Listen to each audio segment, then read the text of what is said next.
Għal din is-sena wkoll se tiġi estiża il-Gozo Employment Refund Scheme dan qed isir kif imħabbar fil-budget li għadda.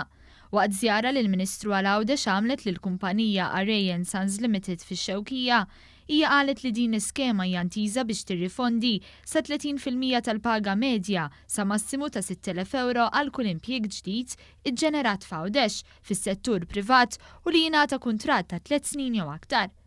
Il-Ministru Għawdex fissret kif sa minn meta ġiet introdotta din l-iskema ntlaqet tajjeb u għalhekk il-Gvern iddeċida illi tiġi estiża. Permezz ta' din l-iskema se nkunu qegħdin mhux biss ninċentivaw il-ħolqien tal-impjiegi imma wkoll inkunu qed ngħinu lil employers illi jkunu jistgħu jinvestu fil-ħaddiema tagħhom u jagħtu kundizzjonijiet aħjar. Bekk fissret kif qed isir ukoll investiment fil-ħiliet tan-nies sabiex il-Gżira Awċija tilqa' l-isfidi relatati mal-kapital uman meħtieġ. Il-Ministru Karwana żidet fakkar kif din is-sena il-Ministeru Għawdex se jara żieda ta' 30% fl-allokazzjoni ta' fondi mgħoddija lilu.